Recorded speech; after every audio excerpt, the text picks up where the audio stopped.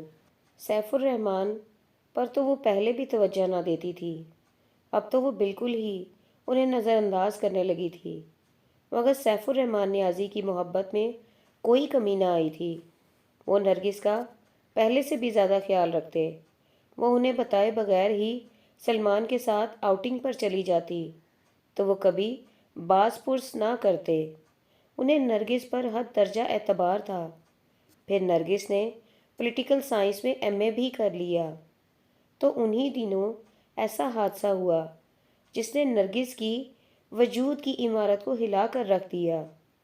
جب سیف الرحمن نیازی by pass operation کی غرض سے امریکہ گئے تھے، آپریشن بھی کامیاب رہا تھا، پھر بھی وہ جاں بر نہ ہو سکے۔ ان کی لاش ہی دیار غیر سے آئی تھی اور یہ خبر بھی اسے ٹی وی اور اخبارات سے ملی تھی۔ وہ تو سیف الرحمن نیازی کے جنازے میں بھی شریک نہ ہو سکی۔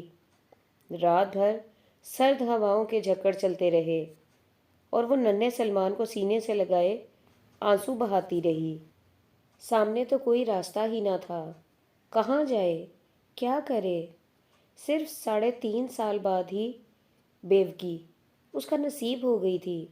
بے شک اسے سیف الرحمن سے محبت نہ تھی، مگر کچھ بھی تھا، وہ اس کا شوہر تھا، اس کے بیٹے کا باپ تھا، سب سے بڑھ کر اس کا چپر تھا۔ آج نرگس کو احساس ہوا تھا کہ سیف الرحمن اس کا کچھ نہ ہوتے ہوئے بھی بہت کچھ تھا۔ وہ واپس تنویر الوی کے پاس بھی نہ جا سکتی تھی اور نہ ہی جانا چاہتی تھی کہ گزرے 3.5 سالوں میں کب انہوں نے نرگس کی خبر گیری کی تھی۔ کبھی انہیں شاید احساس بھی نہ ہوا تھا کہ ان کی کوئی بھانجی بھی ہے، حالانکہ نرگس نے بارہا چاہا تھا ماما جانی کے ہاں جانا۔ سڑکوں پر، بازاروں میں وہ چہرے کھوجتی تھی جو وہ چھوڑ آئی تھی، بلکہ چھڑوا دیے گئے تھے۔ کبھی کبھی اس کا دل چاہتا تھا کہیں تو ماما جانی مل جائیں، کبھی تو نیلو ہی ٹکرا جائے، اور اگر کبھی کہیں حارث مل گیا تو یہ سوچ کر ہی اس کا دل ڈوبنے لگتا تھا۔ محبتوں کی ہجرت تو کبھی گوارا نہیں تھی۔ نہیں، مجھے حارث نہ ملے، نہ ہی میرا اس سے ٹکراؤ ہو۔ میں اس کی آنکھوں میں نفرت برداشت نہیں کر سکتی۔ وہ کپ کپا کر رہ جاتی، مگر اب اس کی خواہش تھی کوئی اپنا آئے جس کے کندھے پر سر رکھ کر وہ بے تحاشا روئے، خواہ وہ اپنا حارث ہی ہو۔ اسے یقین تھا کہ بہت کچھ کہنے کے بعد وہ ضرور اس کے آنسو پہنچے گا، مگر وہ کیسے آتا، کیوں آتا؟ نرگس اپنی تنہائیوں کو ہی گلے لگا کر روتی رہی، کرلاتی رہی، اور کوئی بھی اس کے آنسو پہنچنے نہ آیا۔ البتہ سلمان نے بار بار اپنی چھوٹی سی ہتھیلی سے اس کے آنسو پہنچے تھے۔ اور پوچھا تھا، مما کون ہوتی ہیں؟ مما کون ہوتی ہیں؟ وہ بیٹے کو بھی نہ بتا سکتی، بھلا کہتی تو کیا؟ سیف الرحمن نیازی کے ہاں سے کوئی بھی نہ آیا تھا، کسی کو خبر ہی نہ تھی کہ کوئی اور بھی سیف الرحمن کی زندگی میں شامل ہے۔ نرگس کو تو طرح طرح کی فکریں کھائے جا رہی تھیں۔ تب ایک روز شیراز لغاری ایڈوکیٹ رحمت کا فرشتہ بن کر آئے۔ سیف الرحمن کو گزرے 10 روز ہو چکے تھے۔ بیگم نیازی، نہایت رازداری سے یہ سب کچھ آپ کے نام نیازی صاحب نے کر دیا ہے اور یہ کاغذات ہیں، مگر کیا انہیں موت کا علم تھا؟ نرگس حیران تھی۔ شاید جب ان پر پہلی بار ہارٹ اٹیک گزشتہ برس ہوا تو انہوں نے مجھے بلوا کر وصیت لکھوائی تھی، جس کی روح سے یہ گھر اور بینک میں 25 لاکھ ڈپازٹ آپ کا ہے، اور آپ اس فکس ڈپازٹ کے منافع کی حقدار ہیں، جبکہ وہ 25 لاکھ سلمان کے نام ہے۔ آپ صرف منافع لے سکتی ہیں، جو کہ ماہانہ تقریباً 35,000 کے لگ بھگ ہے۔ شیراز لغاری نے مختصراً تفصیلات بتائیں۔ سیف الرحمن کے گھرانے سے آپ کا کوئی تعلق نہیں ہوگا۔ ان کی زندگی میں تعلق نہ رہا تو موت کے بعد تعلق کی کیا ضرورت ہے؟ نرگس کے لبوں پر زہر خون پھیل گیا۔ اور اگر آپ نے دوسری شادی کر لی تو پھر سلمان سے آپ کا کوئی تعلق نہیں رہے گا۔ کیا مطلب؟ وہ چونکی۔ مطلب یہ کہ میں نیازی صاحب کے وکیل کی حیثیت سے سلمان کا گارڈین ہوں۔ یہ میری صوابدید پر ہے کہ سلمان صاحب کو آپ سے ملنے دوں یا نہیں، مگر میں اتنا ظالم انسان نہیں ہوں۔ بیگم نیازی، آپ جوان ہیں، آپ کو سہارے کی ضرورت ہے، اور میں یہاں اپنے موکل سے انحراف کر لوں گا، بشرط یہ کہ آپ کا شوہر سلمان کو تسلیم کرے، بالکل اپنے بچوں کی طرح چاہے۔ اور پلیز لغاری صاحب، ابھی وہ باتیں مت کریں جن کے بارے میں نے اتنے دنوں میں ایک بار بھی نہیں سوچا۔ نرگس نے ان کی بات کاٹ کر ذرا ترش لہجے میں جواب دیا۔ میں آپ کو پہلے بتانا چاہتا ہوں، شیراز لغاری نے کہا، زندگی میری ہے اور مجھے یہ اختیار ہے کہ اسے میں کس طرح گزاروں۔ جو طریقہ میرے لیے بہتر ہوگا میں اسی طرح رہوں گی، اور کسی کو اعتراض کا کوئی حق نہیں۔ As you like. شیراز لغاری نے کندھے اچکائے اور بولے، سلمان کو مری بھیجنا ہے نا؟ کیوں؟ نرگس نے حیرت سے پوچھا۔ نیازی صاحب کی یہی خواہش تھی۔ میری خواہش کی بھی کوئی اہمیت ہے؟ لغاری صاحب، میں اور میرا بیٹا یہیں اسی شہر میں میرے ساتھ رہیں گے، یہیں پڑھے گا۔ ٹھیک ہے، جو آپ کی مرضی۔ میری مدد کی ضرورت پڑے تو آپ مجھے کال کر سکتی ہیں۔ شکریہ جی، میں ممنون ہوں آپ کی، اور مجھے کبھی ضرورت پڑی تو ضرور آپ کو مدد کے لیے بلاؤں گی۔ میرا ہے ہی کون جی؟ نرگس کی آنکھیں بھیگنے لگیں تو نہ جانے کیوں شیراز لغاری کا دل دکھ سے بھر گیا۔ بھری بہار میں جو اجڑ جائیں تو دکھ ہوتا ہی ہے۔ شیراز لغاری کے جانے کے بعد وہ سیف الرحمن نیازی کی وصیت کے کاغذات پڑھتی رہیں اور بے آواز روتی رہیں۔ کچھ بھی تھا، سیف الرحمن نے اس کا خیال تو رکھا تھا۔ انہیں شاید علم تھا کہ انہیں کچھ ہو گیا تو نرگس کیا کرے گی۔ ظاہر ہے نرگس نے اپنوں میں تو جانا نہیں تھا۔ شکر ہے اسے ٹھوکروں میں رہنا نہیں پڑا۔ اب تو اس کی ساری خواہشیں اور امنگیں سلمان کے دم سے تھیں۔ اس نے سیف الرحمن کی موت کا سوگ ضرور منایا، عدت کی مدت پوری کی تھی، اور پھر زندگی میں اپنی روٹین پہ آ گئی تھی۔ تنہا تو وہ پہلے بھی تھی، مگر اب تنہائی کچھ زیادہ ہی محسوس ہوتی تھی۔ کتابیں پڑھ پڑھ کر بھی وہ تھک جاتی تھی۔ تب وقت گزارنے کے لیے اس نے ایک اسکول میں جاب کر لی۔ حالانکہ جاب کی اسے ضرورت تو نہ تھی، مگر اب وہ اپنی صلاحیتوں کو دوبارہ آزمانا چاہتی تھی۔ کبھی وہ ضرورت کے لیے جاب کرتی تھی۔ ریڈیو، ٹی وی کے چھوٹے چھوٹے چیک اس کے خرچ میں معاون ثابت ہوتے تھے، اور اب اسے پیسوں کی ضرورت نہ تھی۔ وقت گزارنے کے لیے اس نے صرف 2,000 پر ملازمت قبول کر لی۔ اسے بچوں کو پڑھا کر روحانی مسرت ہوتی، اب اسے پڑھانا اچھا لگتا تھا۔ یوں ہی بہت سارے مہینے گزر گئے۔ سلمان کو اس نے مونٹیسری اسکول میں داخل کرا دیا تھا۔ سلمان کو اسکول سے زمان خان ہی لے آتا تھا۔ انہی دنوں پی سی سی کی طرف سے آسامیاں نکلی تو نرگس نے بھی اپلائی کر دیا۔ محبت میں ناکامی کے بعد اور جگہ تو کامیابیاں ہی اس کی منتظر تھیں، شاید اس لیے تو اسے گورنمنٹ کالج میں جاب مل گئی۔ اسے کوئی سفارش نہ تلاشنی پڑی، نصیب اس کا سفارش بن گیا تھا۔ اب وہ مطمئن تھی۔ جس روز اس نے کالج جوائن کیا تو اسے لگا جیسے ادھورا خواب آج پورا ہو گیا ہو۔ بہت جلدی وہ لڑکیوں کی پسندیدہ لیکچرار بن گئی۔ اسے خوشی تھی کہ اسے اب تک کسی نے نہ پہچانا تھا، حالانکہ جن دنوں وہ جواں عزم پروگرام کرتی تھی تو اس کی دھوم تھی، سب جان لیتے تھے، پہچان لیتے تھے کہ وہ نرگس جمال ہے۔ لیکن شاید گزرے 5 سالوں میں اس میں بہت سی تبدیلیاں آ گئی تھیں۔ اگر کچھ پا نہیں سکتے تھے، کھونا چاہیے تھا۔ ہوا کچھ بھی نہیں ہے، کچھ تو ہونا چاہیے تھا۔ اب آنسو ہی نہیں آنکھوں میں، لیکن غم بہت ہے۔ ہمیں ایک حادثے پہ کھل کے رونا چاہیے تھا۔ پریشانی سی کوئی پریشانی تھی بھلا؟ آج جب وہ کالج سے آئی تو سلمان گھر نہیں پہنچا تھا، جبکہ زمان خان بھی موجود نہ تھا۔ سلمان کہاں ہے؟ نرگس نے ملازمہ سے پوچھا۔ ابھی وہ نہیں آئے جی، فضلہ سعادت مندی سے بولی۔ اب تک نرگس نے وال کلاک کی جانب دیکھا جو دوپہر کے 3:15 بجا رہا تھا۔ پتہ نہیں جی، خدا خیر کرے۔ فضلہ نے دل پر ہاتھ رکھا تو نرگس کو لگا جیسے کمرے میں سناٹا گونج رہا ہو۔ تھا بھی ایسا ہی۔ اس کے وجود میں سوئیاں چبھنے لگی۔ یا اللہ، تیرے حوالے ہے میرا بیٹا۔ بے اختیار اس کے لب کانپے۔ دل طرح طرح کے وسوسوں میں گھرا ہوا تھا۔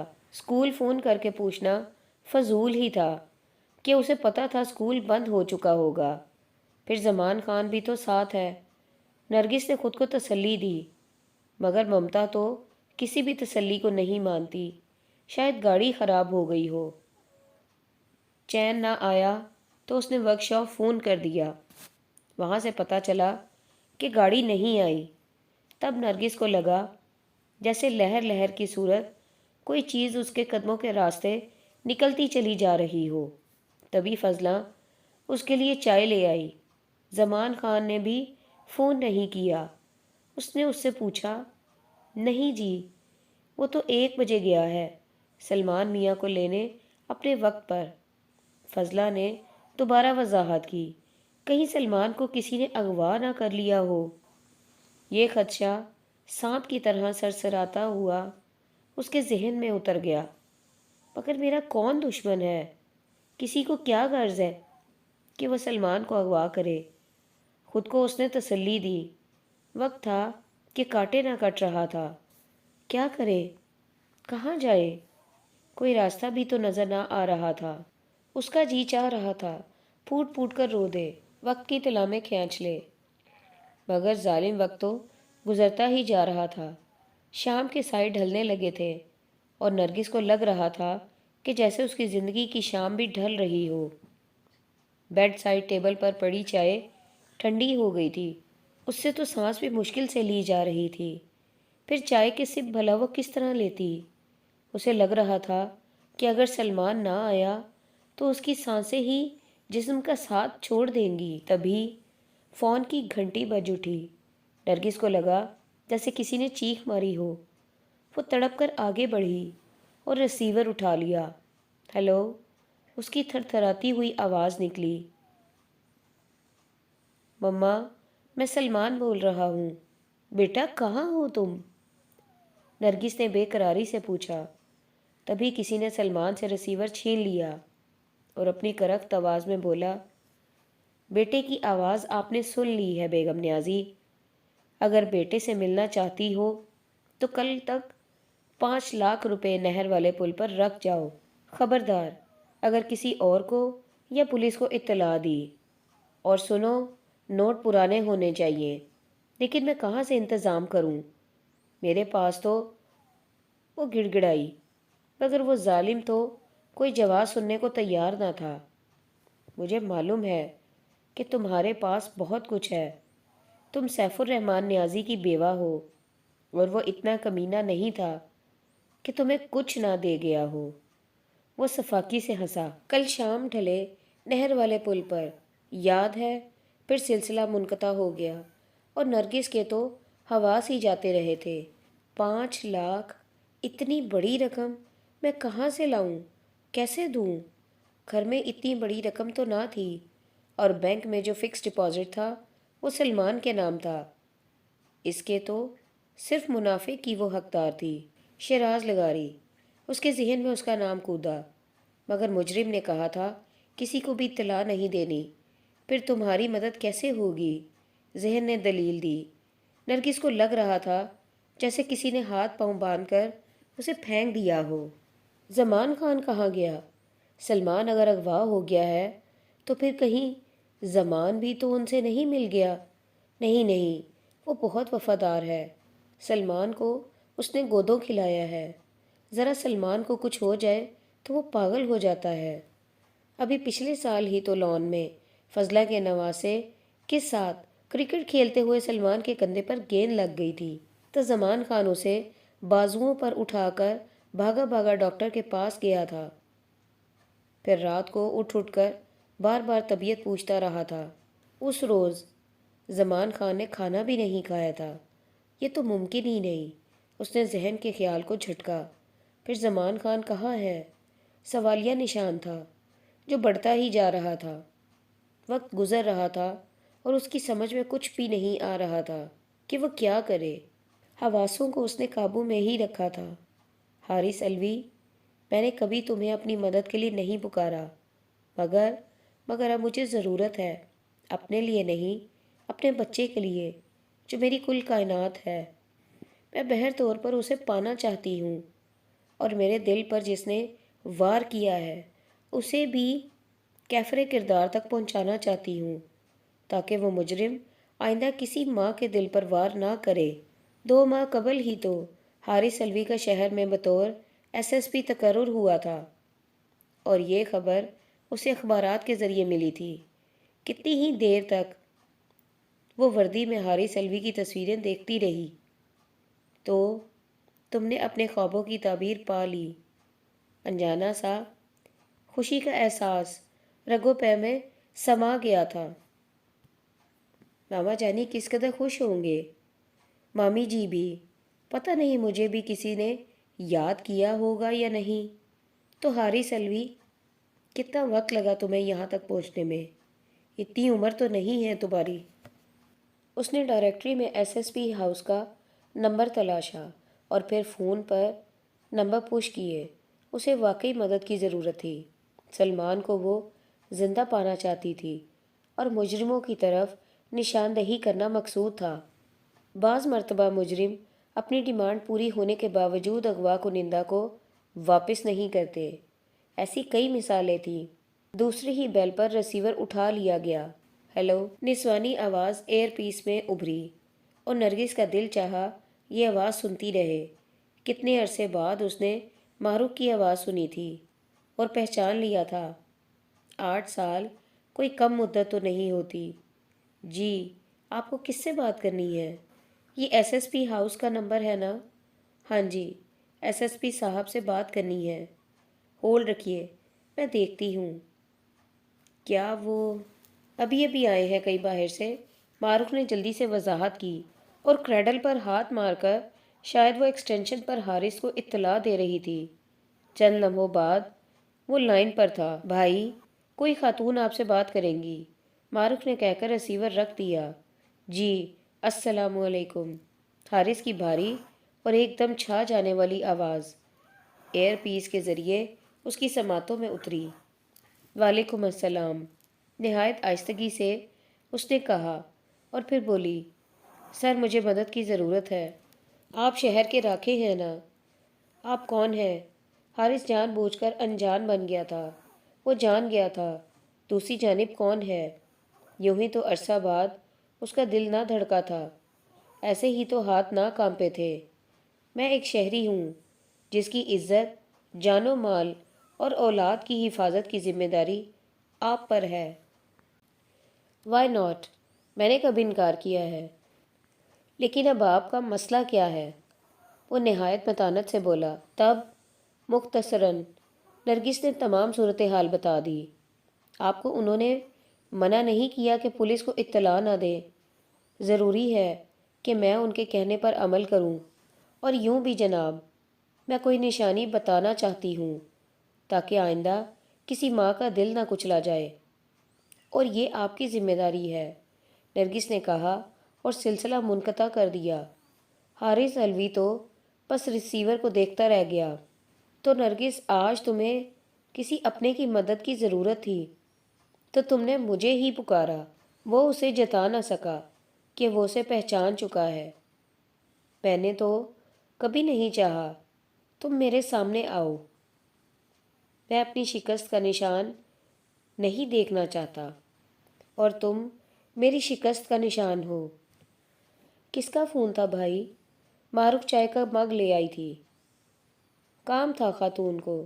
حارث نے نہ کام بتایا اور نہ ہی خاتون کا نام، مگر اس کے دل میں تو جوار بھاٹا آ ہی گیا تھا۔ کتنی پریشان ہوگی وہ! یہی احساس حارث کو بے چین کیے دے رہا تھا۔ بڑی مشکل سے رات کی سحر ہوئی تھی۔ ساری رات ہی نرگس کی آنکھوں میں کٹی تھی۔ وہ نماز پڑھ کر جائے نماز طے کر رہی تھی کہ فون کی گھنٹی بجی۔ لپک کر اس نے فون اٹھایا۔ دوسری طرف وہی کرخت آواز تھی۔ ہاں بیگم نیازی، انتظام کیا؟ انتظام تو کرنا ہی پڑتا ہے، اور میرے پاس جو کچھ ہے میرے بیٹے کا ہے۔ ہمیں صرف 5 لاکھ روپے چاہیے۔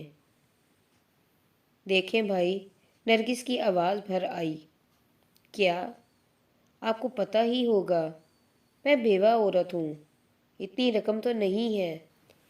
میرا زیور ہے جو میں سارے کا سارا لے آؤں گی، وہ 5 لاکھ سے زائد کا ہی ہے، اور نقد رقم صرف 1.25 لاکھ ہے۔ مگر ہمیں رقم چاہیے۔ زیور ہم نے کیا کرنے ہیں؟ میں کہاں سے لاؤں رقم؟